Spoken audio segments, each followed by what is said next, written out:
ড্রামার শুরুতেই আমাদেরকে একটা কিউট কাপলদের দেখানো হয়, যেখানে ড্রামার হিরো জুন ইয়ং তার গার্লফ্রেন্ডকে বিয়ে করছে আর গডের কাছে প্রে করছে, আমি সারা জীবন ওর সাথেই থাকতে চাই, 1 মিনিটের জন্য ওকে ছেড়ে থাকতে চাই না। তখনই সেখানে কিছু গুন্ডা আসে। জুন তার গার্লফ্রেন্ডকে বাঁচাতে ওই গুন্ডাদের সাথে ফাইট করে, কিন্তু মাঝখান দিয়ে গুন্ডাদের লিডার জুনের দিকে শুট করে দেয়। জুনের বুক থেকে রক্ত ঝরে পড়ে। তারপর সে ওদের সামনে এসে বলে, আমার মরার মুড নেই। এটা কোনো হলিউড মুভি নয় যে আমাকে মরতেই হবে। আসলে এখানে শুটিং হচ্ছিল। জুন হলো একজন ফেমাস অ্যাক্টর। ড্রামা শুট হওয়ার মাঝখানে জুনের এই মুড চেঞ্জের কারণে শুটিং এর ডকুমেন্টারি স্পয়েলড হয়ে যায়। এরপর জুন তার ডক্টরের কাছে আসে, কারণ জুনের ব্রেন ক্যান্সার হয়েছে। ডক্টর তাকে বলে, তোমার হাতে আর 1 বছর সময় আছে।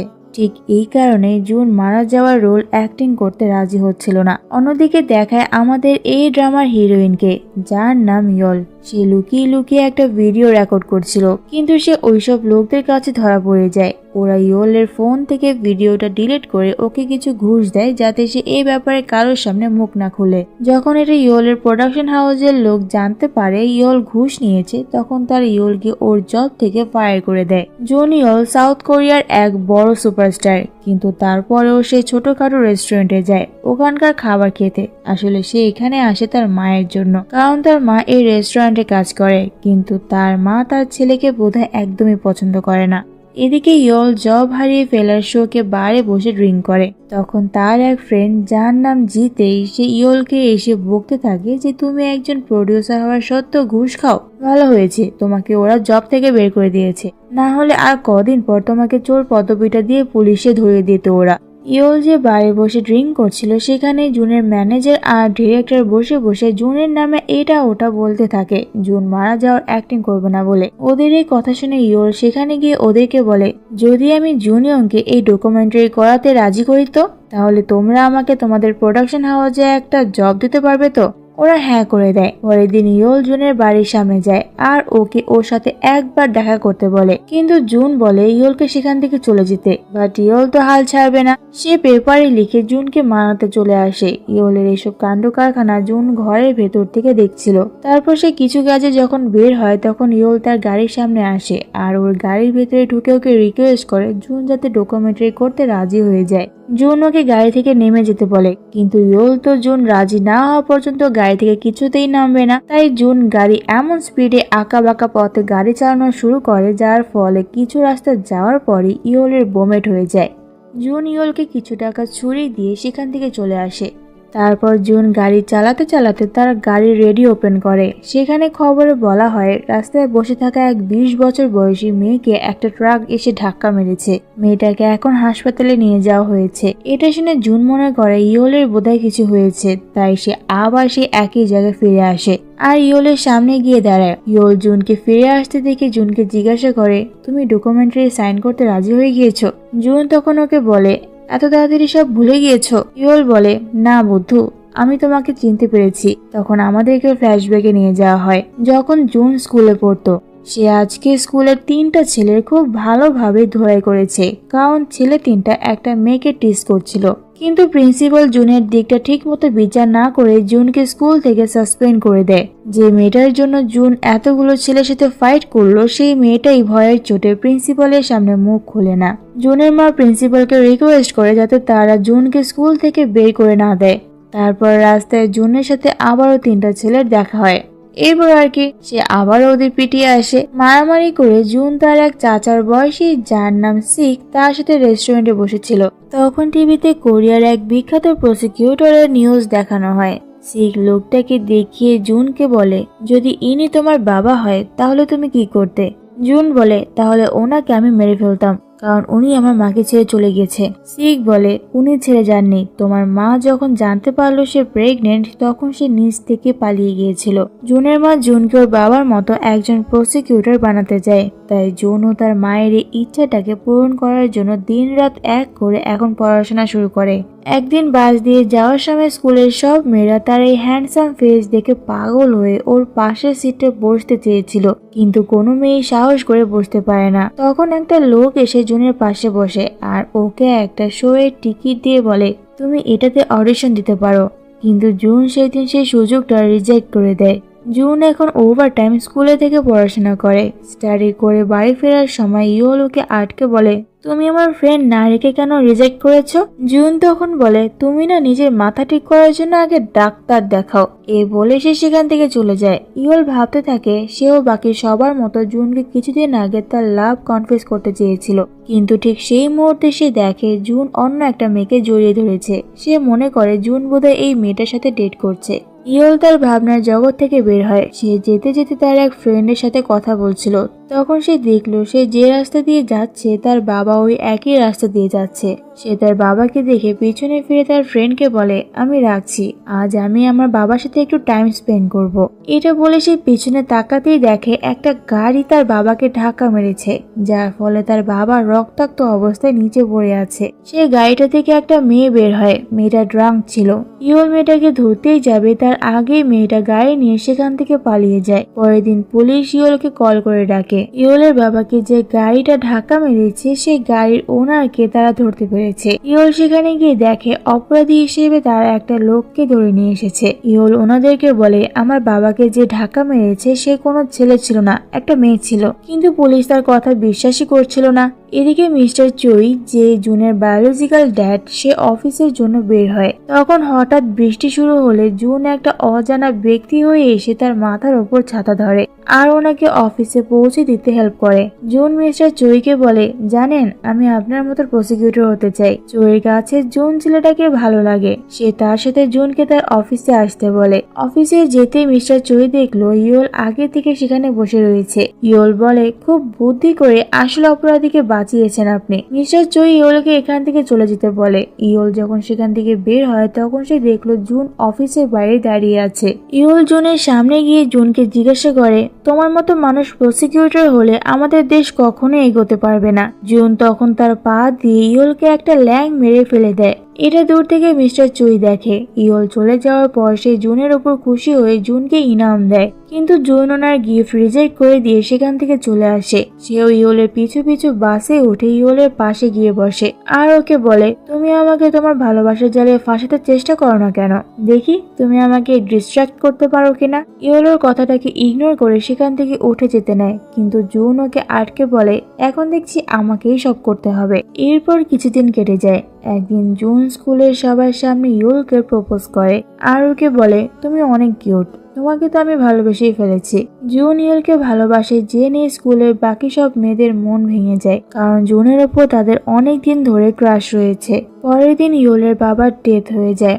ইয়োল বাবার এই মৃত্যু দেখে অনেক ভেঙে পড়ে, যার কারণে সে বেশ কয়েকদিন হলো স্কুলে আসে না। পরে জুন জানতে পারলো ইয়োলের বাবা অনেকজনের কাছ থেকে টাকা ধার নিয়েছিল, তাই তারা ইয়োলদের ওপর প্রেশার দিচ্ছিল বলে ইয়োল তার ছোট ভাইকে নিয়ে পালিয়ে গিয়েছে। জুন ইয়োলের বাবার শেষ কাজটুকু করে। সে ইয়োলকে কল করে বারবার, কিন্তু ইয়োল তার কল রিসিভ করে না। সিন আবার প্রেজেন্টে শিফট হয়। তাদের আজ অনেকদিন পর দেখা হলো। জুন তার ম্যানেজারকে বলে ইয়োলকে তার বাড়িতে ড্রপ করে দিয়ে আসতে। ইয়োল তার বাড়ির সামনে গিয়ে দেখে পাওনাদাররা তাদের বাড়ির উপর হামলা করেছে, মানে তাদের জিনিসপত্র উঠিয়ে নিয়ে যাচ্ছে। সাথে ইয়োলকে অনেক হুমকিও দেয় তারা। এই কথা ম্যানেজার কুক জুনকে বলে। সে বলে ইয়োল মনে হয় একটু বেশি ডিপ্রেশনে চলে গিয়েছে, ওকে দেখলাম পুলের কাছে যেতে, ও আবার সুইসাইড করবে না তো। এই কথা শুনে জুন তখন কুককে গাড়ি থেকে নামিয়ে দিয়ে পুলের কাছে যাওয়ার উদ্দেশ্যে রওনা হয়। এদিকে ইয়োল পুলের দিকে ঝুঁকেছিল। জুন তখন ওর কাছে গিয়ে ইয়োলকে পুলের ধার থেকে সরিয়ে নিয়ে আসে আর কাহিনী আবার ফ্ল্যাশব্যাকে চলে যায়, যেখানে ইয়োল চলে যাওয়ার 4 বছর পর জুনের সাথে তার আবারও দেখা হয়। জুন ওকে দেখতেই ওর সাথে টাইম স্পেন্ড করতে ওকে ডিনারের রেস্টুরেন্টে নিয়ে আসে। ইয়োল আবারও জুনের থেকে পালানোর চেষ্টা করেছিল, কিন্তু জুন ওকে এভাবে আটকায় আর ওকে বলে, তোমাকে আমার সাথে ঘুরতে যেতে হবে। জুনের এই পিছু ছাড়াতে ইয়োল পুলিশ স্টেশনে আসে, কিন্তু জুন কোনো প্রকার ভয় না পেয়ে ওর সাথে সাথেই আসছিল। জুন সবে ল ইয়ারের ফার্স্ট এন্ট্রান্স পরীক্ষা পাশ করে এসেছে, তাই সে ইয়োলকে আইনের বিভিন্ন নিয়ম কানুন বলতে থাকে, যা ইয়োল শুনতেই চায় না। একদিন জুন কলেজে যাচ্ছিল।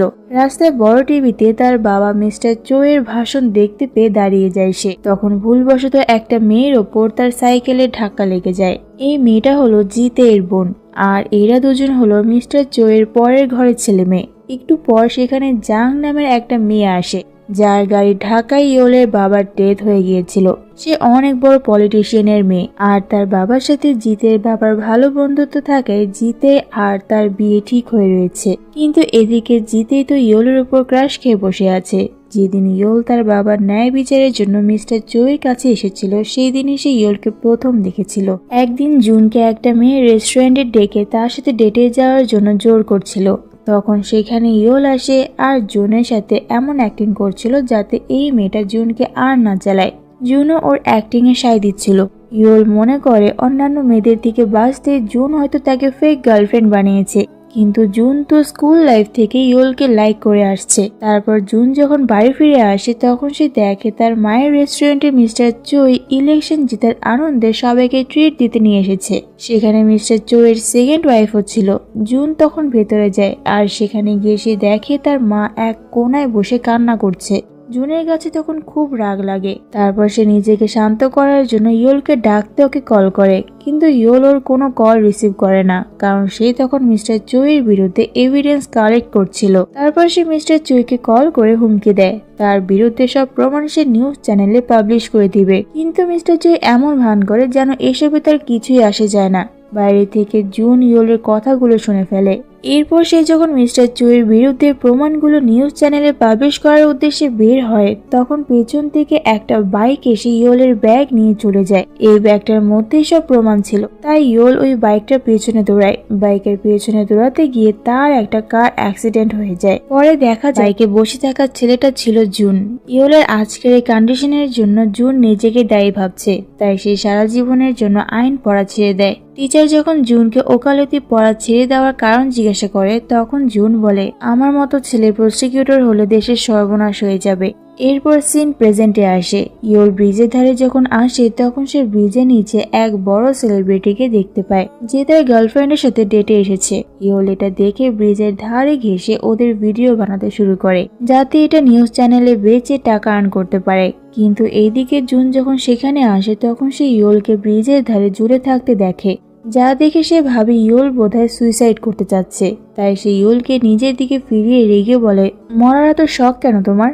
চলো বানিয়েই ফেলি ডকুমেন্টারি। পরের দিন ইয়োলের ফ্রেন্ড নারী ইয়োলকে খুব সুন্দরভাবে রেডি করে দেয়, যাতে ইয়োলকে একজন সুপারস্টারের প্রডিউসারের মতো দেখায়। ইয়োলকে এত সুন্দরভাবে দেখে জুনের তো হুশই উড়ে যায়, কারণ ইয়োলকে তখন খুব সুন্দর লাগছিল।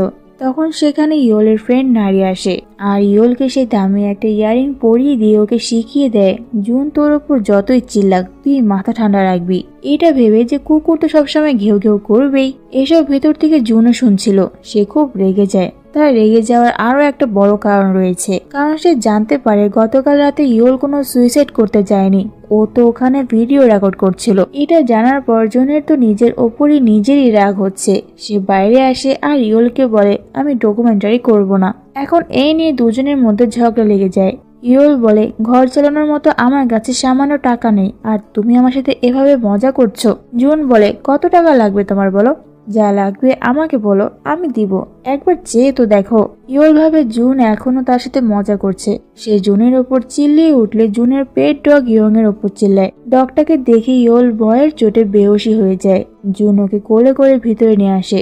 সেভাবে ইয়োল বোধহয় সেন্সলেস হয়ে যাওয়ার অ্যাক্টিং করছে, কিন্তু ওর ম্যানেজার কুকের তা মনে হয় না। তাই সে ডক্টরকে কল করে। ডক্টর ইয়োলকে চেক করে বলে যে ইয়োলের কুকুরে অ্যালার্জি আছে, তাই ও সেন্সলেস হয়ে গিয়েছে। এটা জানার পর জুন তার কুকুরটাকে বাইরে বেঁধে দেয় আর নিজ হাতে পুরো বাড়ি পরিষ্কার করে, যাতে ইয়োলের আর কোনো সমস্যা না হয়। তখন হঠাৎ করে তার মাথায় পেইন হওয়া শুরু করে। সে ডাক্তারের কাছে যায়। ডক্টর ওকে ইমিডিয়েট হসপিটালে ভর্তি হতে বলে, কিন্তু জুন তা করতে মানা করে দেয়। সে বলে, আমি হাসপাতালে মরতে চাই না। জুন তার ঘরে বসে বসে ইয়োলের সেন্স ফিরে আসার ওয়েট করছিল। মাঝে ঘুমে তার চোখটা বন্ধ হয়ে গিয়েছিল। ঘুম থেকে উঠে সে দেখে ইয়োল রুমে নেই। সে ইয়োলকে খুঁজতে নিচে এসে দেখে ইয়োল রান্নাঘরে নুডলস বানিয়ে খাচ্ছে। ইয়োল জুনকে বলে, এখন তো আমার কাছে কোনো চাকরি নেই, তাই তুমি আমাকে সুদ ছাড়া 10,000 টাকা ধার দিতে পারবে? জুন মানা করে দিয়ে বলে, চলো বানিয়ে ফেলি ডকুমেন্টারি। এটা শুনে ইয়োল তো অবাক, হঠাৎ রাজি হয়ে গেল। পরের সিনে দেখায় ডকুমেন্টারি বানানোর জন্য ইয়োল জুনের ইন্টারভিউ নেয়। সেখানে সে জুনকে জিজ্ঞাসা করে, যদি ধরে নেওয়া হয় আপনার হাতে আর 1 বছর সময় আছে, তাহলে আপনি 1 বছরে কি কি করতে চাইবেন, যেটা দেখে আমাদের যুব সমাজ ইন্সপায়ার্ড হবে? জুন বলে, 1 বছর একটু বেশি সময় হয়ে গেল। ধরে নিলাম আমি আর 3 মাস বাঁচবো। তাহলে যদি সুযোগ থাকে তাহলে আমি তাদেরকে মেরে ফেলবো যারা আমাকে ধোকা দিয়েছে, আর ক্লাবে যেসব মেয়েদের সাথে নাইট স্পেন্ড করব। এসব শুনে ডিরেক্টর ক্যামেরা অফ করতে বলে, কিন্তু জুন এটা করতে বারণ করে। ক্যামেরা ভুলে অফ করবেন না। ইয়োল বলে, এসব কি তোমার কাছে ঠাট্টা মনে হচ্ছে? জুন বলে, ঠাট্টা না, ধরে নাও আমার হাতে আর 3 মাস সময় আছে, তাহলে কি তুমি আমার গার্লফ্রেন্ড হবে? ইয়োল তো এবার সত্যিই ভেবে নেয় যে জুন তার সাথে মজা করছে, তাই সে তখন ইয়েস বলে দেয়। ডিরেক্টর ইয়োলের এসব জবাবে ইয়োলকে জব থেকে ফায়ার করে দেয়। সেই কষ্টে ইয়োল রেস্টুরেন্টে আসে আর খুব ড্রিঙ্ক করে। ড্রাঙ্ক অবস্থায় সে জিতেকে প্রপোজ করে, কিন্তু জিতে তখন ইয়োলের প্রপোজালে রিজেক্ট করে দেয়, কারণ সে ভাবে সে ইয়োলের যোগ্য নয়। জুন যখন জানতে পারলো ইয়োলকে জব থেকে বের করে দিয়েছে, তখন সে ডিরেক্টরকে সোজা বলে দেয় যে সে ইয়োলকে ছাড়া কোনো ইন্টারভিউ দিবে না। এরপর সে ইয়োলকে কল করে, কিন্তু ইয়োল তার ফোনটা রেস্টুরেন্টে ফেলে রেখে এসেছে, তাই জুনের কলটা জিতেই ধরে। জুন ভাবে ওপাশে থাকা ছেলেটা বোধহয় ইয়োলের হাজবেন্ড, তাই তার তখন খুব রাগ ওঠে। তখন ইয়োল সেখানে চলে আসে আর জিতের থেকে নিজের ফোনটা নিয়ে নেয়, কিন্তু ততক্ষণে জুন কলটা কেটে দিয়েছে। তারপর ইয়োল যখন তার বাড়ির সামনে আসে, তখন সে তার বাড়ির সামনে জুনের গাড়ি দেখতে পায়। সে গাড়ির সামনে যায়। জুন ওকে বলে, তোমার কি বিয়ে হয়ে গিয়েছে, বাচ্চাও আছে? কারণ আমার যতটুকু মনে হলো তোমার হাজবেন্ড কোনো কাজ করে না, তোমাকেই বাইরে পাঠায় পেট চালানোর জন্য। ইয়োল তখন জুনকে বলে, আমার না আছে কোনো হাজবেন্ড, না আছে কোনো বাচ্চা। এটা শোনার পর জুনের মুখে হাসি ফুটে ওঠে। তখন ইয়োলের ফোনে ডিরেক্টরের কল আসে। সে তাকে কল করে আবার জবে জয়েন করতে বলছে। ইয়োল বুঝতে পারে এইসব কিছু জুনই ব্যবস্থা করে দিয়েছে। জুনের অনেক বড় কনসার্ট হতে যাচ্ছে, তাই জিতের বোন সেই কনসার্টে যাওয়ার জন্য খুব এক্সাইটেড, কারণ সে জুনের অনেক বড় ফ্যান। কিন্তু জিতে তখন তার বোনকে বকে বলে, এসব কনসার্টে যে সময় নষ্ট না করে নিজের পড়ালেখাটা মন দাও। জিতের বোন এতে ভাইয়ের উপর রাগ করে সেখান থেকে চলে যায়। এরপর সিনে দেখায় জুন তার মায়ের কাছে এসে তাকে তার কনসার্টের টিকিট দেয়, কিন্তু তার মা সেই কনসার্টের টিকিটটা চিরে 2 ভাগ করে ফেলে। এটা দেখে জুন তার মাকে বলে, তুমি টিকিটটা চিরে দিলে মা, হয়তো এই কনসার্টের পর তুমি আমাকে আর কোনো কনসার্টে শো করতে দেখতে পারবে না। এটা বলে সে দুঃখ ভারাক্রান্ত মন নিয়ে সেখান থেকে চলে আসে। পরের দিন জুনের কনসার্ট। বিভিন্ন দেশ থেকে অনেক মানুষ আসে জুনের গান শোনার জন্য। সেখানে জিতের ছোট বোন আর তার বাবা মিস্টার চইও আসে। সেখানে জিতে উপস্থিত ছিল। কনসার্ট শুরু হয়। জুন স্টেজে উঠে গান শুরু করে, আর ইয়োল সেটার সামনে থেকে দাঁড়িয়ে ভিডিও রেকর্ড করছে। জুনকে গান গাইতে দেখে ইয়োলের মনেও জুনের জন্য অন্যরকম ফিলিং হচ্ছিল। তারপর জুন গান গাইতে গাইতে সামনে এগিয়ে আসে আর ইয়োলের হাত ধরে ওকে সোজা স্টেজে নিয়ে আসে এবং সবার সামনে ইয়োলকে প্রপোজ করে। কিন্তু ইয়োল তখন জুনের প্রপোজাল রিজেক্ট করে দেয়। এখন এসব নিউজে ছড়িয়ে গিয়েছে যে সুপারস্টার জুন একটা সাধারণ মেয়েকে ভালোবাসে, যার জন্য এখন ইয়োলকেও হ্যারাস হতে হচ্ছে। জুন তখন তার ম্যানেজার কুকে অর্ডার করে এসবের বিরুদ্ধে অ্যাকশন নিতে। যারা এসব করছে সে নিজে গিয়ে তাদের সাথে দেখা করবে। এদিকে বাইরে বের হতেই রিপোর্টার্সরা ইয়োলকে ঘিরে ধরে। সে জুনের গার্লফ্রেন্ড বলে। তখন জিতে এসে ইয়োলকে সেখান থেকে নিয়ে যায়। সামনেই জুন দাঁড়িয়েছিল। সে জিতে আর ইয়োলকে একসাথে দেখে একটু জেলাস ফিল করে। তারপর সে ইয়োলের হাত ধরে সেখান থেকে নিয়ে চলে যায়। তারপর একটা দোকানের সামনে ইয়োল গাড়ি থামাতে বলে, আর সেই দোকান থেকে বিয়ার কিনে সমুদ্রের কিনারায় বসে সেটা সে খাওয়া শুরু করে। সে নিজের ফোনটা খুঁজে না পেয়ে জুনের কাছে ফোন চায়, আর তারপর জুনের ফোন নিয়ে জিতেকে কল করে। অ্যান্ড এই ড্রাঙ্ক অবস্থায় সে জিতেকেই প্রপোজ করে, কিন্তু জিতে আবার ওকে রিজেক্ট করে দেয়। এসব পিছন থেকে দাঁড়িয়ে শুনছিল জুন। তার খুব রাগ ওঠে। সে ইয়োলের কাছ থেকে ফোনটা নিয়ে সমুদ্রের দিকে ফোনটা ছুঁড়ে ফেলে দেয়। ইয়োল তো নিজের মধ্যে ছিল না, তাই সে ফোনটা খুঁজতে খুঁজতে সমুদ্রের দিকে যায়, যার ফলে তার পরনের কাপড় ভিজে যায়। জুন ওকে ধরে কাঁধে করে সেখান থেকে নিয়ে আসে। সকালে ইয়োলের যখন ঘুম ভাঙে তখন সে দেখে সে একটা বুড়ি মহিলার বাড়িতে রয়েছে। সে বুড়ো মহিলাটাকে জিজ্ঞাসা করে, এখানে আমি এলাম কি করে? মহিলাটা বলে, তোমার স্বামী তোমাকে এখানে নিয়ে এসেছে। ইয়োল তার শুকাতে দেওয়া কাপড় দেখিয়ে বলে, তাহলে আমার ড্রেসকে চেঞ্জ করে দিল আপনি? বুড়ো মহিলা বলে, না, এটাও তোমার হাজবেন্ড করেছে। হ্যাঁ, ও একটু প্রথমে লজ্জা পাচ্ছিল। তারপর ইয়োল রাস্তায় পড়ে থাকা জুনের গাড়ির কাছে আসে আর সেখান থেকে নিজের ফোনটা নিয়ে চলে যায়। কিন্তু জুন সেখানে কোথাও ছিল না। ইভেন কোরিয়ার পুরো দেশে এখন তাকে খুঁজে পাওয়া যাচ্ছে না। ওরা জুনের মায়ের রেস্টুরেন্টেও জুনকে খুঁজতে আসে, কিন্তু সেখানে তার মা তো লোক দিয়ে ইচ্ছে করে জুনের বিরুদ্ধে এক গাদা নেগেটিভ কমেন্ট করাচ্ছে। এটা দেখে প্রেসিডেন্ট রেগে জুনের মাকে বলে, আপনি কেমন মা যে নিজের ছেলের এভাবে বদনাম করান? তখন সিক এসে এদের দুজনকে থামায়। এদিকে ইউল তার বেশভূষা বদলে রাস্তায় বের হয় রিপোর্টারদের ভয়ে, কিন্তু জিতে ওকে চিনে ফেলে আর ওকে একটা রেস্টুরেন্টে নিয়ে এসে বলে, হ্যাংওভার কেটেছে তাহলে? কাল রাতে তুমি ড্রাঙ্কড হয়ে কল করে উল্টাপাল্টা কথা বলছিলে আমায়। তখন ইউলের মনে পড়ে যে কাল রাতে যখন সে নিজের মধ্যে ছিল না তখন জুন তার কত কেয়ার করেছে, ওকে কাঁধে করে এক জায়গায় নিয়ে গিয়েছে। বোমেট করার পর বুড়ো মহিলাটা যখন অন্য ড্রেস নিয়ে আসে তখন জুনই মহিলাটাকে রিকোয়েস্ট করেছিল ইউলের ড্রেস চেঞ্জ করে দিতে, কিন্তু মহিলাটা এটা করতে মানা করে দিলে জুনি বাধ্য হয়ে ইয়োলের ড্রেসটা চেঞ্জ করে দেয়। ড্রেস চেঞ্জ করার পর সে ইয়োলের নোংরা কাপড়ও কেচে দিয়েছে আর তারপর সারা রাত ইয়োলের দিকে সে অঘুমন্ত অবস্থায় তাকিয়েছিল, যেন সে ইয়োলকে কত কথা বলতে চায়। এসব মনে পড়তে ইয়োল সে বুড়ো মহিলাটার বাড়িতে আসে আর তাকে জুনের কথা জিজ্ঞাসা করে যে এখানে জুন এসেছিল কিনা। মহিলাটা বলে, তোমার হাজবেন্ড তো তোমার ঘুম ভাঙার আগে এখান থেকে চলে গিয়েছে। তারপর ইয়োল ওই রুমটায় আসে যেখানে তারা গতকাল রাতে ছিল। সেখানে একটা ছবি দেখতে পায় সে, আর বাইরে এসে সে মহিলাটাকে জিজ্ঞাসা করে, এই আইল্যান্ড এখান থেকে কত দূর হবে? মহিলাটা বলে, এখান থেকে এই আইল্যান্ডে যেতে 30 থেকে 40 মিনিট লাগবে। এরপর ইয়োল রওনা দেয় সে আইল্যান্ডে যাওয়ার উদ্দেশ্যে। সেখানে গিয়ে সে জুনকে খুঁজতে থাকে আর পেয়েও যায়। ইয়োল জুনের সামনে গিয়ে বলে, এসব কি তোমার কাছে মজা মনে হচ্ছে? এখানে কোনো মুভি চলছে না। কিন্তু জুন তখন ইয়োলের কোনো কথার উত্তর না দিয়ে সেখান থেকে চলে আসে। ইয়োল ওর পিছু পিছু আসতে থাকে। ইয়োল ভাবে কাল রাতে ড্রাঙ্ক অবস্থায় সে বোধহয় জুনকে উল্টাপাল্টা কিছু বলে দিয়েছে, তাই হয়তো জুন তার সাথে কথা বলছে না। জুন তার বাড়ি ফিরে আসে, কিন্তু বাড়ির সামনে মিডিয়ার এত লোকের ভিড় দেখে সে বাড়ির সামনের গেট দিয়ে না ঢুকে পিছনের গেট দিয়ে ঢুকে।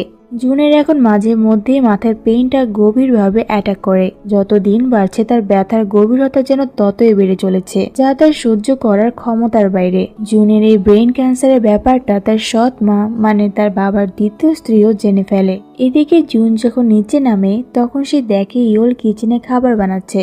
জুন বাড়ির সব লাইটস অফ করে দেয় যেন মিডিয়ার লোক ভাবে বাড়িতে এখন কেউ নেই। কিন্তু এদিকে অন্ধকারে ইয়োল ভয় পেয়ে গুটিসুটি হয়ে বসে রয়েছে। জুন আবার লাইট অন করে ইয়োলকে বলে, তোমার মতো ভীতু মেয়ে আমি জীবনও দেখিনি, তুমি তো আমার থেকেও বেশি ডারপোক। এটা শুনে ইয়োল রেগে জুনের উপর চড়ে যায়। কিছুক্ষণ পর তাদের হুঁশ ফিরে যে এটা তারা কি করছে।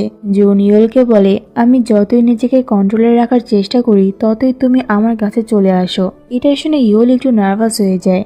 জুন কথাটাকে বদলানোর জন্য বলে, আচ্ছা চলো গিয়ে খাবার খাই। রান্নাটা ইয়োল করেছে, খাবারে প্রচুর লবণ কাটা হয়েছে, কিন্তু তবুও জুন ইয়োলের রান্নার প্রশংসা করে সম্পূর্ণ খাবারটা শেষ করে।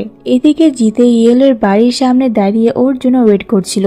ইয়োলের ফ্রেন্ড নারী এসে জিতেকে বলে ইয়োল বাড়িতে নেই, ও জুনের বাড়িতে আছে এখন। জিতেই তখন জুনের বাড়ির সামনে গিয়ে জুনকে বলে ইয়োলকে বাইরে পাঠাতে, কিন্তু জুন ওকে ইগনোর করে। ভেতর থেকে কোনো জবাব না আসায় জিতে সরাসরি জুনের বাড়ির গেটে জোরে জোরে নক করতে থাকে, যার ফলে জুন বাইরে এসে জিতেকে বলে, কেন এরকম করছো? ইয়োল কোথাও যাবে না, আমি ওকে আমার কাছেই সারা জীবন রেখে দিব। তখন ইয়োল বাইরে বেরিয়ে আসে, তাকে খুব আপসেট দেখাচ্ছিল। সে জুনকে বলে, তুমি অ্যাক্ট্রেস কিম ইউনার সাথে ডেট করছো আর আমাকে ইউজ করছো শুধুমাত্র পাবলিকদের অ্যাটেনশন সরানোর জন্য। জুন বলে, কেন অন্যের কথা বিশ্বাস করছো যেখানে আমি নিজে তোমার সামনে দাঁড়িয়ে আছি? আমি সত্যি তোমাকে ভালোবাসি। এই বলে সে ইয়োলকে কিস করে আর ওকে বলে, প্লিজ আমাকে ছেড়ে যেও না। কিন্তু তারপর ইয়োল সেখান থেকে চলে আসে। প্রেসিডেন্ট ইচ্ছে করে নিউজে ছড়িয়েছে যে জুন কিম ইউনাকে ডেট করছে। ওরা ভাবতে থাকে জুন কখন না জানি এসে তাদেরকে পিটানো শুরু করে, কিন্তু না, জুন তো সেখানে যায় না। সে তো ইয়োলের বাড়ির সামনে গিয়ে দাঁড়িয়ে থাকে। সেখানে জিতেও আসে আর দুজনে ইয়োলের বাড়ির দরজার সামনে গিয়ে হাজির হয়। ইয়োল ওদের দুজনকে একসাথে দেখে দরজাটা লাগিয়ে দিতে চায়, কিন্তু জুন আটকে দেয়। এরপর ওরা ভেতরে যায়। জিতে ইয়োলের জন্য বাড়ি থেকে খাবার নিয়ে এসেছিল। সে খাবারটা ইয়োলকে টেস্ট করে দেখতে বলে, কিন্তু খাবারটা ইয়োলের মুখে যাওয়ার আগে জুন সামনে গিয়ে সেটা খেয়ে নেয় আর ইয়োলকে বলে, খাবারের টেস্ট একদম ভালো না, তুমি খেও না এটা। ইয়োল ওদের এই জ্বালায় অতিষ্ঠ হয়ে ওদেরকে বাড়ি থেকে চলে যেতে বলে, কিন্তু ওরা কেউই যাচ্ছিল না বলে ইয়োল নিজে বাড়ি থেকে চলে যায়। তারপর সে এক জায়গায় বসে বসে বসে খাচ্ছিল। সে খেয়াল করলো জুন তাকে বাইরে থেকে দাঁড়িয়ে দাঁড়িয়ে দেখছে আর তাকে বলে তাড়াতাড়ি বাইরে এসো, কিন্তু ইয়োল না যাওয়ায় জুন নিজে ইয়োলের হাত ধরে বাইরে নিয়ে আসে আর ওকে গাড়িতে বসিয়ে তার মায়ের সঙ্গে দেখা করাতে নিয়ে যায়। সে তার মাকে বলে, মা, আমি এই মেয়েটাকে ভালোবাসি, তোমার কি ওকে পছন্দ হয়েছে? এদিকে জিতে একটা রেস্টুরেন্টে আসে আর ওই রেস্টুরেন্টের ওনারকে অনেকগুলো টাকা দিয়ে বলে, আজকের পর থেকে আপনি ইয়োলের কাছ থেকে খাবার খাওয়ার জন্য কোনো টাকা চাইবেন না, ও যত খুশি এখানে খাবে, কারণ আজকের পর থেকে আমি আর এখানে আসবো না। এরপর সে জাংয়ের কাছে যায় আর ওকে বলে, আমাকে বিয়ে করবে। তারপর এরা দুজন কিস করতে থাকে। অন্যদিকে শুটিং চলছিল, যেখানে জুন শুধুমাত্র ইয়োলকে দেখে যাচ্ছিল আর যখনই সময় পাচ্ছিল ইয়োলের সাথে দেখা করতে চলে আসে সে। তারপর ফটোশুটের সময় কিম ইয়োনা জুনকে জিজ্ঞাসা করে, প্রডিউসার ইয়োলের সাথে তোমার কি সম্পর্ক? এই কথার জবাবে জুন বলে, নিজের কাজে মনোযোগ দাও। জিতের এক আঙ্কেল জিতের মমকে ব্ল্যাকমেল করে বলে, যদি তুমি আমাকে টাকা না দাও তাহলে আমি মিস্টার চুইকে সব বলে দিব যে জিতে তার ছেলে নয়, বরং জুন ওনার আসল ছেলে। তখন জিতের মম তাকে কিছু টাকা দেয় আর তারপর সেখান থেকে সে যখন বেরিয়ে যাচ্ছিল তখন সে দেখে জিতে এইসব কিছু দাঁড়িয়ে দাঁড়িয়ে শুনে ফেলেছে। জিতে তার মাকে বলে, তুমি পাপাকে সবটা বলে দাও মা, তাহলে কেউ তোমাকে এভাবে ব্ল্যাকমেল করতে পারবে না। মম বলে, আর 3টা মাস ওয়েট করো, এরপর জুনিয়ং মরে যাবে আর তারপর থেকে তুমি একমাত্র মিস্টার চুয়ের ছেলে হবে, কারণ জুনিয়ং এর ব্রেন ক্যান্সার হয়েছে। এটা শুনে জিতে অবাক হয়ে যায়। এদিকে ইয়োল শুটিং শেষ করে যখন বাড়ি ফিরছিল তখন জুনের ম্যানেজার কুক ওর গাড়ির সামনে এসে বলে, জুনের উপর একটা বড় লাইট স্ট্যান্ড পড়েছে, ওর অনেক চোট লেগেছে, প্লিজ তুমি ওর কাছে হসপিটালে যেতে পারবে? আমি এখানকার কাজ শেষ করে আসছি। ইয়োল ম্যানেজারের কথা মতো জুনের কাছে যেতে একটা মাইক্রোতে উঠে বসে, কিন্তু কিছু রাস্তা যাওয়ার পর গাড়িটা থেমে যায়। ইয়োল ড্রাইভারকে জিজ্ঞাসা করে, কি হলো? ড্রাইভার ওকে বলে, আমার অনেক ঘুম পেয়েছে, তাই আগে আমি কফি খাবো আর তারপর গাড়ি চালাবো। ইয়োল গাড়ি থেকে নিচে নেমে ড্রাইভারকে বাইরে বের হতে বলে, আর এই ড্রাইভার ছিল জুন। জুনের ঠিকই চোট লেগেছিল, কিন্তু সামান্য। এটা দেখে ইয়োল রেগে সামনে হাঁটা শুরু করে। জোরে হাঁটতে গিয়ে সে পড়ে যায়। জুন ওর কাছে গিয়ে বলে, পড়ে যাওয়াটা কি তোমার হবি নাকি? ওরা দুজন দুজনকে দেখে যাচ্ছিল।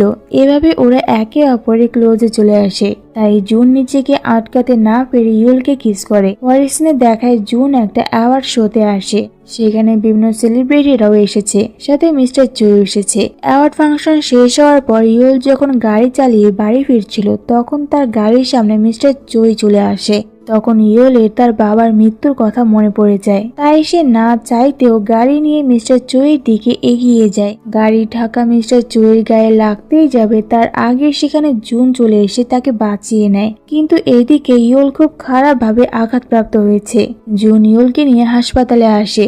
জুনের চোট লেগেছিল, সেখানে জিতে এসে জুনকে ধন্যবাদ জানায় তার বাবাকে বাঁচানোর জন্য। আর সে এখানে এটাও বলে যে মিস্টার চুই তার বাবা হওয়ার কারণে সে ইয়োলকে এতদিন রিজেক্ট করে আসছে। এদিকে মিস্টার চুই তার ম্যানেজারকে অর্ডার করে, জানার চেষ্টা করো ওই মেয়েটা আমাকে মারতে চায় কেন। ইয়োল এখন সুস্থ আছে, ওকে আজ হাসপাতাল থেকে রিলিজ করে দেয়া হবে। জুন খুব সুন্দরভাবে রেডি সেডি হয়ে ইয়োলকে হাসপাতাল থেকে আনতে যায়। ইয়োল তখন হঠাৎ জুনকে বলে, যদি তোমাকে আমি এখন আমায় কিস করতে বলি তাহলে কি তুমি করবে? জুন বলে, এমন সিচুয়েশনে শুধু কিসে কাজ চলবে না। এই বলে সে ইয়োলকে কিস করে। হাসপাতাল থেকে বেরিয়ে পার্কিং প্লটে এসে জুন ইয়োলকে বলে, তুমি এখানে অপেক্ষা করো, আমি কার নিয়ে আসছি। এই বলে জুন কার আনতে যায়। গাড়ির সামনে যেতেই জুনের আবারও মাথায় পেইন হতে শুরু করে। তার চোখের সামনে যেন সবকিছু অন্ধকার হয়ে যাচ্ছে। এদিকে ইয়োলকে পুলিশ গ্রেফতার করতে আসে মিস্টার চুইকে মারার অপরাধে। জুন চেয়েও ইয়োলকে তখন আটকাতে পারে না। ইয়োলকে পুলিশ দিয়ে অ্যারেস্ট করিয়েছে জিতের মা। এটা জিতে জানতে পেরে যায়। অন্যদিকে জুনকে তার ম্যানেজার আর ডিরেক্টর তার ঘরে আটকে রাখে, যাতে জুন ইয়োলকে ছাড়াতে পুলিশ স্টেশনে যেতে না পারে। যেটার পর থেকে জুন খাওয়া দাওয়া বন্ধ করে দেয়। এটা দেখে ম্যানেজার জুনকে রুম থেকে বের হতে দেয়। এরপর জুন সরাসরি তার বাবা মিস্টার চুয়ের কাছে যায় আর ওনাকে বলে, আপনাকে ইয়োল মারার চেষ্টা করেনি, আপনাকে মেরে ফেলার যদি ওর এতই ইচ্ছে থাকতো তাহলে এটার সুযোগ ও 5 বছর আগেই কাজে লাগাতো, কিন্তু ও তা করেনি। বিশ্বাস না হলে এই ইউএসবিটা দেখে নেবেন। এই বলে সে ইউএসবিটা মিস্টার চুইকে দিয়ে সেখান থেকে চলে আসে। ওই ইউএসবি ড্রাইভে মিস্টার চুইয়ের সব কুকীর্তিগুলো রেকর্ড করা ছিল, যেটা 5 বছর আগে জুন ইয়োলের কাছ থেকে ছিনিয়ে নিয়ে গিয়েছিল। এরপর জুন পুলিশ স্টেশনে আসে। তখন জিতেই ওকে কল করে আর ওকে বলে 5 বছর আগে যদি তুমি ইয়োলের থেকে ওই ইউএসবি পোর্টটা না ছিনিয়ে নিতে, তাহলে আজ সব অপরাধীরা তাদের সব অপরাধের শাস্তি পেত। এই কথা শুনে জুন আর ভেতরে যায় না ইয়োলের সাথে দেখা করতে। পরের দিন ইয়োলকে পুলিশ ছেড়ে দেয়, তাকে জামিন করায় জিতের মম। আর এর প্রতিদান স্বরূপ সে ইয়োলকে সারা জীবনের জন্য কোরিয়া দেশ ছেড়ে চলে যেতে বলে। নারী এসব কথা জুনকে বলে দেয় যে ইয়োলকে বাধ্য করা হচ্ছে কোরিয়া দেশ ছেড়ে চলে যাওয়ার জন্য।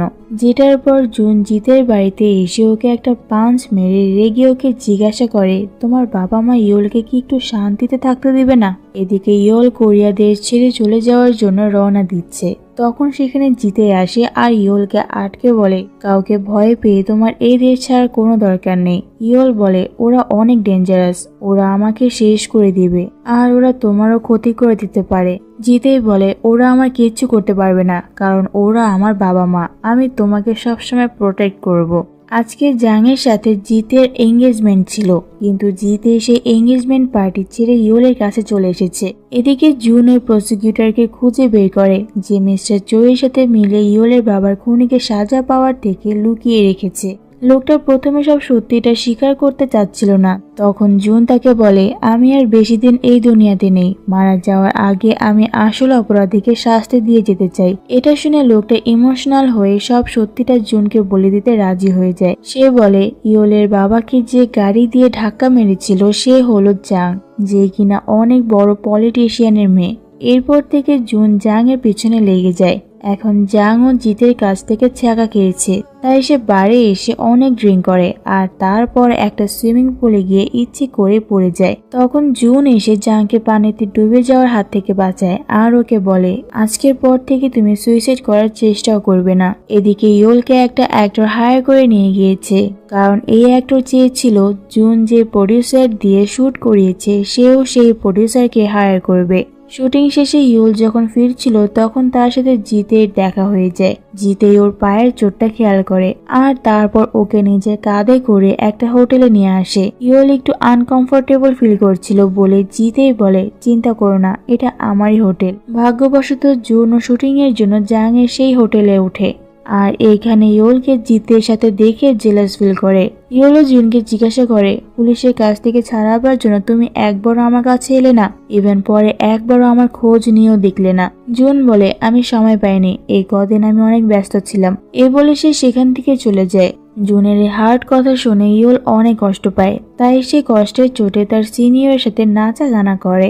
পরের দিন ইয়োল শুটিং এ যে ড্রেসটা পরে যাবে সেটা সে অপরিষ্কার নোংরা হয়ে পড়ে থাকতে দেখে। উপায় না পেয়ে সে তার পরনের ড্রেস পরেই শুটিং এ চলে আসে, যেটা দেখে অ্যাক্টর ইয়োলকে অনেক ইনসাল্ট করে যে তুমি নোংরা বলে জুন তোমাকে কাজ থেকে বের করে দিয়েছে। আর তারপর সামনে থাকা জুনকে জিজ্ঞাসা করে, এই মেয়ে যে এত অপরিষ্কার এটা তুমি আমাকে আগে কেন বলনি? জুন তখন ওর কথার উত্তরে বলে, আমি জানতাম না তো তুমি ওকে তোমার কাজে রেখেছো, জানলে নিশ্চয়ই বলে দিতাম। এত বড় অপমান দেখে ইয়োল জুনের উপর অভিমান করে সেখান থেকে চলে যায়। তারপর সেই অ্যাক্টরের সাথে জুন যখন শুটিং করছিল তখন সে একটা সাইকো রোল প্লে করে আর অ্যাক্টিং এর মধ্যে অ্যাক্টরটাকে এমন পিটান পিটায় যে ডিরেক্টর কাট কাট বলার পরও সে থামে না, কনস্ট্যান্টলি ওকে মেরেই যাচ্ছিল। ওর ইয়োলকে এত অপমান করেছে বলে কথা। এই কথা যখন ইয়োল জানতে পারলো তখন সে জুনের রুমের সামনে বসে ওর আসার অপেক্ষা করছিল। জুন সেখানে আসলে ওর পিছু পিছু ইয়োল রুমের ভিতরে ঢুকে যায়। জুন ওকে এখান থেকে চলে যেতে বলে, বাট অনেকবার বলার পরেও যখন ইয়োল সেখান থেকে চলে যায় না তখন জুন ইয়োলকে বলে, যদি তুমি না চাও তাহলে তোমাকে আমি এখান থেকে চলে যেতে বলবো না। ইয়োল বলে, তোমাকে ছেড়ে আমি কখনো কোথাও যাব না। কিন্তু একটু পর জুন নিজেই ইয়োলের ওপর থেকে উঠে সেখান থেকে চলে যায়। তারপর একদিন জাং ইয়োলকে একটা রেস্টুরেন্টে ডেকে ওকে বলে, আজ আমার বার্থডে আর তোমার জন্য জিতে আমার কাছে নেই আজ। ইয়োল বলে, জিতে আর আমার মধ্যে শুধুমাত্র বন্ধুত্বের সম্পর্ক, এছাড়া আমাদের মধ্যে আর কিছু নেই। কিন্তু জাং ওর কোনো কথা না শুনে ওর উপর রেগে টেবিলের উপরে থাকা সব জিনিস ইয়োলের উপর ফেলে দেয় আর ওর কলার ধরে ওকে বলে, যাও কোথাও গিয়ে মরে যাও, যাতে জিতে কখনো তোমার কাছে যেতে না পারে। ইয়োল সেখান থেকে চলে যাওয়ার জন্য যখন লিফটের ডোর ওপেন করে তখন ভেতর থেকে জুন বের হয়, আর ওরা দুজন এখানে এমন ভান করে যেন ওরা দুজন দুজনকে কখনো দেখেইনি, চেনা তো দূরের কথা। তারপর জুন জাংয়ের কাছে আসে আর ওকে বার্থডে উইশ করে বলে তুমি আমার সাথে ডেটে যাবে। এদিকে জুনের সিনিয়র জুনের সাথে শুট করা সব ডকুমেন্টারি ইয়োলকে এডিট করতে বলে। সেখানে অনেকগুলো ভিডিও আছে যেগুলোতে জুনের ভয়েস শোনা যাচ্ছিল না। আসলে এখানে জুন তার অসুখের ব্যাপারটা বলেছিল। তখন ইয়োল জুনের লিপ রিড করে বোঝার ট্রাই করে যে জুন এখানে আসলে কি বলতে চাচ্ছে, এবং সে বুঝে যায় যে জুন আর কিছুদিনের মধ্যে মারা যাবে। এটা জানতে পেরে সে কান্নায় ভেঙে পড়ে। সকালে ডক্টর জুনকে কল করে জিজ্ঞাসা করে ইয়োল নামের একটা মেয়ে আমার কাছে এসে আপনার অসুখের ব্যাপারে জিজ্ঞাসা করছিল, আর আমি ওকে সব সত্যিটা বলে দিয়েছি। তারপর জুন তার নিজের বাসায় ডকুমেন্টারি শুট করছিল, তখন সেখানে ইয়োল আসে। ইয়োল হঠাৎ এখানে আসায় শুট বন্ধ হয়ে যায়। এতে ম্যানেজার রেগে ইয়োলকে এখান থেকে চলে যেতে বলে, কিন্তু ইয়োল ঠাই ওখানেই দাঁড়িয়ে থাকে। এর মধ্যে জুনের আবারও শরীরটা খারাপ করতে থাকে, তার মাথায় পেইন শুরু হয়। তাই সে সবাইকে এখান থেকে চলে যেতে বলে ভেতরে চলে যায়। তারপর মেডিসিন নেওয়ার পরপরই জুন সেন্সলেস হয়ে যায়। যখন তার সেন্স ফিরে আসে তখন সে দেখে ইয়োল তার সামনে বসে আছে।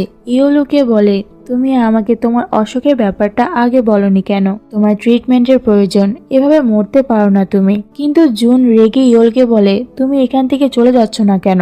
ইয়োল যেতে না চাইলে জুন ওকে টেনে বাইরে নিয়ে আসে। জুন এখন ইয়োলকে নিজের থেকে দূরে রাখতে চাইছে, যাতে সে যখন এই দুনিয়াতে থাকবে না তখন তার কথা ইয়োলের মনে না পড়ে। এদিকে জাং জিতের বাড়িতে এসে ওকে এঙ্গেজমেন্ট রিং ফেরত দিয়ে জুনের কাছে চলে আসে, যেখানে ও আগে থেকে ইয়োলকে জুনের বাড়ির সামনে দাঁড়িয়ে থাকতে দেখে। ও ডোরবেল বাজায় আর ভেতর থেকে জুন বের হয়ে ইয়োলের সামনে জাংকে হাত ধরে ভেতরে নিয়ে যায়। ইয়োল এসব দাঁড়িয়ে দাঁড়িয়ে দেখছিল। ইয়োল বাড়ি যায় না, সে জুনের মায়ের রেস্টুরেন্টের সামনে বসে থাকে। জুনের মা ইয়োলকে দেখে তাদের বাসায় নিয়ে আসে আর ওকে খাইয়ে দাইয়ে জুনের রুমে ঘুমোতে বলে। তারপর সে জুনকে কল করে ওকে বাসায় ডাকে আর ওকে বলে যে মেয়েটাকে তুমি এত ভালোবাসো সেই মেয়েটাকে এত কষ্ট দিচ্ছ কেন? ইয়োল তোমার রুমে ঘুমোচ্ছে। এই বলে সে আবার তার রেস্টুরেন্টে চলে যায়। জুন তার রুমে এসে দেখে ইয়োল খুব কিউট একটা ফেস নিয়ে ঘুমাচ্ছে। সে সেখানে বসে ইয়োলকে দেখতে থাকে। ঘুমোতে ঘুমোতে ইয়োল বেড থেকে পড়ে যেতে নিচ্ছিল, তখন জুন ওর নিচে এসে পড়ে, যার ফলে ইয়োল ব্যথা পায় না। জুন তো এই সময়টাকে যেন সারা জীবন ধরে রাখতে চায়। পরের দিন সকালে জুনের বাবা মিস্টার চুই ওদের বাড়িতে আসে আর ওকে বলে তুমি জাংয়ের পেছনে পড়ে আছো কেন? ও আমার বাড়ির হবু বউ, ওর পিছু করা ছেড়ে দাও, না হলে তোমাকে শেষ করতে আমার 1 মিনিটও লাগবে না। জুন হাসি মুখে বলে যা করার করতে পারেন, আমি মৃত্যুকে ভয় পাই না।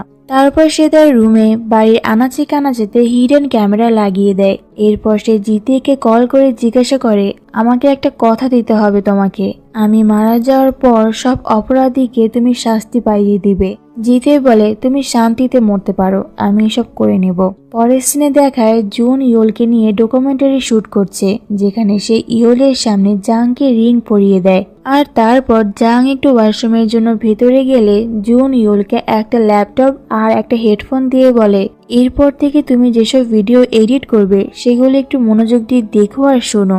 এটা বলে সে ভিতরে চলে যায়। ভিতরে এসে সে জাংকে 10 বছর আগে তার করা হিডেন মার্ডার কেসের কথা জিজ্ঞাসা করলে জাং বুঝে যায় এই আমাকে ভালোবাসে না, ভালোবাসার নাটক করছে। এখানে সে রাগের চোটে সত্যিটা বলেই দেয় আর বলে তুমি কি মনে করেছো প্রমাণ ছাড়া তুমি কিছু করতে পারবে আমার? জুন বলে হ্যাঁ সত্যি আমার কাছে কোনো প্রমাণ নেই, কিন্তু এসব কিছু বাইরে থেকে ইয়োল দেখছিল। ভেতর থেকে জাং কিছুটা টের পায় যে এখানে তো কিছু হচ্ছেই। সে যখন ইয়োলের কাছ থেকে প্রমাণটা নিতে যাবেই তার আগে ইয়োল সেখান থেকে চলে যায়।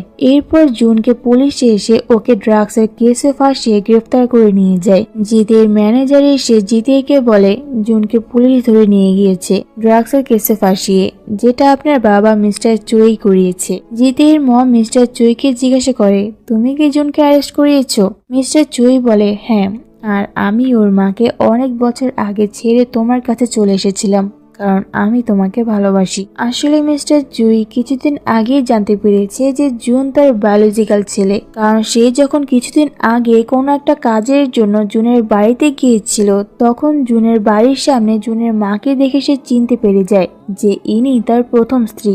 মিস্টার চোয়ের সব কথা বাইরে থেকে জিতেই শুনে ফেলে। পরের সিনে দেখানো হয় মিস্টার চোই পুলিশ স্টেশনে জুনের সামনে বসে আছে। সে জুনকে বলে, এখান থেকে বেরোনোর পর তুমি আর তোমার মা অ্যাক্টিং ছেড়ে এই দেশ থেকে অনেক দূরে কোথাও চলে যাবে। জুন বলে, না গেলে কি করবেন? মিস্টার চুই বলে, আজকে আমার এই পজিশনের জন্য আমাকে অনেক কিছু ছেড়ে আসতে হয়েছে, অনেক কষ্ট করতে হয়েছে আমাকে। জুন তখন রেগে বলে, এই অনেক কিছু ছেড়ে চলে আসার মধ্যে আমার মাও ছিল, তাই না? এই বলে সে সেখান থেকে চলে যেতে নিলে হঠাৎ করে সেন্সলেস হয়ে পড়ে যায়। টিভি নিউজে ছড়িয়ে পড়েছে যে সুপারস্টার জুন ইয়ং এর ব্রেন ক্যান্সার হয়েছে, সে আর কয়েকদিনের মধ্যেই মারা যাবে। এই খবর সারা দেশে জুনের ফ্যানদের মনে গভীর চাপ ফেলে দেয় যে 30 বছর বয়সী একটা ছেলে এত তাড়াতাড়ি মরে যাবে। খবরটা জেনে সবার চোখের কোণে পানি জমে যায়। এদিকে জিতে আজ তার মা বাবার বিরুদ্ধে একটা প্রেস কনফারেন্স ডাকে, যেখানে সে তার বাবা মায়ের সব কুকীর্তিগুলো সবার সামনে ফাঁস করবে। কিন্তু কনফারেন্সে যাওয়ার সময় ওর কার অ্যাক্সিডেন্ট করিয়ে দেয়া হয়। কেটে যায় কিছুটা সময়। জুন এখন পুলিশ স্টেশন থেকে ছাড়া পেয়ে বাড়ি চলে এসেছে। তার উপর থেকে ড্রাগসের বদনামটা ভুল প্রমাণিত হয়েছে, কিন্তু তার কোনো ফ্যান তার সামনে আসার সাহস করে উঠতে পারছে না। তাদের কাছে মনে হচ্ছে যদি তারা জুনের সামনে আসে তাহলে তারা তাদের কান্নাকে আর আটকে রাখতে পারবে না। তারপর জুন ইয়োলকে কল করে দেখা করার জন্য এক জায়গায় ডাকে। সেখানে ইয়োল আসার পর জুনের তার স্কুলের দিনগুলির কথা মনে পড়ে যায়। জুন ইয়োলের সাথে ফ্লার্ট করা শুরু করে। দুজনের কাছে এই মুহূর্তগুলো খুব স্পেশাল। তারপর জুন উঠে বলে, নিজের একটা দুনিয়া বানাও, নিজের মতো করে বাঁচো, আমার জন্য নিজের জীবন শেষ করে দিও না প্লিজ। আমি যে ভিডিওটা তোমাকে দিয়েছি সেটা 3 দিনের মধ্যে নিউজ চ্যানেলে পাবলিশ করে দিও। এরপর সে তার মায়ের কাছে আসে। সিগ আঙ্কেল ওকে দেখতে কান্না করে দেয়। জুন যখন তার মায়ের কাছে যায় তখন সে দেখে তার মা এক কোণে বসে কান্না করছে, কিন্তু যখন সে জুনকে দেখে তখন কোনো একটা বাহানা দিয়ে সেখান থেকে উঠে চলে যায়। জুনও এসব আর দেখতে পারছিল না, তার খুব কষ্ট হচ্ছিল। এদিকে ইয়োলকে জাংয়ের কাছে নিয়ে যাওয়ার জন্য জাংয়ের ম্যানেজার আসে, কিন্তু তার আগে মিস্টার চই সেখানে আসে আর ইয়োলকে তার সাথে করে নিয়ে যায়। মিস্টার চই ইয়োলকে জিজ্ঞাসা করে, তোমার কাছে যে প্রমাণ ভিডিওটা আছে সেখানে কি আমার নাম উল্লেখ আছে? ইয়োল বলে, না, এখানে শুধু জাংয়ের কনফেশন আছে, আপনি নিজেই দেখে নিন। এ বলে সে মিস্টার চুইকে পেন ড্রাইভটা দিয়ে চলে আসে, কারণ ইয়োল জানে মিস্টার চুইয়ের ভয়ে কোনো নিউজ চ্যানেল এই ভিডিও রিলিজ করতে রাজি হবে না। পরের সিনে দেখায় জুন ইয়োলের বাড়িতে এসে ওকে একটা কার কি দিয়ে বলে, তুমি কি গাড়ি চালাতে পারো? জুন ইয়োলকে নিয়ে অনেক দূরে কোথাও একটা আসে। ওরা একটা বাড়ির সামনে যায়। এই বাড়িটা জুন তার আর ইয়োলের থাকার জন্য বানিয়েছিল। এখানে ওরা শেষবারের মতো একে অপরের সাথে খুব মাস্তি করে, একে অপরের সাথে অনেকটা টাইম স্পেন্ড করে। এদিকে জুনের বাবা মিস্টার চই সেই পেন ড্রাইভে থাকা ভিডিওটা দেখে কান্না করে আর সেই ভিডিওটাকে নিউজ চ্যানেলে রিলিজ করে দেয়, যেটা দেখার পর সবাই জেনে যায় যে জাংই হলো আসল অপরাধী। জাংকে পুলিশ এই অপরাধে অ্যারেস্ট করতে আসে। মিস্টার চইকেও জাংকে বাঁচানোর অপরাধে সাজা দেয়া হয়। এদিকে জুন আর ইয়োলের হ্যাপি মোমেন্টগুলো দেখানো হয়। ওদের কাছে মনে হচ্ছিল যদি সময়টা এখানে থেমে যেত। কিছুদিন বাদে জিতে ওদের সাথে এখানে দেখা করতে আসে, কিন্তু জুন জিতেকে দেখে চিনতে পারে না। ইয়োল জিতেকে বলে, জুন এখন মাঝে মধ্যে আমাকেও চিনতে পারে না, ওর মেমোরি লস হচ্ছে। জিতে জুনের পেছন পেছন যায়। জুন ওকে জিজ্ঞাসা করে, আপনি কি আমাকে চেনেন? জিতে বলে, হ্যাঁ, তুমি একটা বোকা ছেলে যাকে দেখে আমাদের মতো ভীতু মানুষরা অনেক ভয় পেত। ব্যাপার না, চলো দেখা হচ্ছে পরের জন্মে, যেখানে আমি তোমার ভাই হয়ে জন্মাতে চাই আর তোমার পাশে সারা জীবন থাকতে চাই। তারপর সেখান থেকে সে পুলিশ স্টেশনে আসে জাংয়ের সাথে দেখা করতে আর ওকে বলে, নিজেকে সংশোধন করে তাড়াতাড়ি এখান থেকে বেরিয়ে এসো, আমি তোমার জন্য ওয়েট করব, কারণ আমি স্কুল লাইফ থেকে তোমাকে লাইক করে আসছি। এদিকে জুনের মা জুনের সাথে দেখা করতে আসে, কিন্তু জুন তার মাকেও চিনতে পারে না। সে তার মাকে না চিনতে পেরে বলে, আপনি কে? এখানে কিছু বিক্রি করতে এসেছেন? মা বলে, আমি ইয়োলের সাথে দেখা করতে এখানে এসেছি। ও কোথায়? জুন বলে, ও কিছু জিনিস কিনতে বাইরে গিয়েছে, আপনি ভেতরে গিয়ে বসুন না, ও এখনই চলে আসবে। জুনের মা জুনের প্রিয় একটা খাবার বানায়, যেটা জুন সবসময় তার মায়ের কাছে খেতে চাইতো। ইয়ল ফিরে এসে জুনের মাকে ভিতরে দেখে ওদেরকে একটু একা থাকতে দেয়। এদিকে জুন তার মায়ের হাতের রান্না খেয়ে বুঝতে পারে এটা তার মা। সে কাঁদতে থাকে। জুনের মা বলে, যখনই বৃষ্টি হবে আমি মনে করব তুমি আমার সাথে দেখা করতে এসেছো। ধন্যবাদ তোমায় আমার ছেলে হয়ে এই পৃথিবীতে আসার জন্য। অন্যদিকে মিস্টার চুই আর জাংকে তাদের করা অপরাধের শাস্তি দেয়া হয়। এই ড্রামার শেষ সিনে দেখায় জুন ইয়লকে বলে, এখন পর্যন্ত আমরা একসাথে একটা ফটো তুলিনি। এরপর ওরা একসাথে বসে বেশ কয়েকটা ফটো তুলে। জুন ইয়লকে বলে, আজ কেন যেন আমার খুব টায়ার্ড লাগছে, আমি কি তোমার কাঁধে মাথা রেখে ঘুমোতে পারি? ইয়ল বলে, হ্যাঁ অবশ্যই, এসো আমার কাঁধে মাথা রাখো। তারপর ইয়ল জুনকে জিজ্ঞাসা করে, আচ্ছা আমি কি দেখতে সুন্দর? জুন বলে, তুমি এতটাই সুন্দরী যে তোমার দিকে তাকালে মাঝে মধ্যে আমিও লজ্জা পেয়ে যাই। এই কথাটা বলে জুন সারা জীবনের জন্য ঘুমিয়ে যায়। ইয়ল সেটা বুঝতে পারে। জুন চলে যাওয়ার পর ইয়ল আর তার মা তাদের সম্পত্তি ফিরে পেয়েছে। ইয়ল বাস স্টপে জুনের ফটো দেখে স্মাইল করে আর ওর ছবিতে একটা কিস করে বলে, চলো দেখা হচ্ছে পরের জন্মে। আর এখানেই এই ড্রামাটা শেষ করা হয়।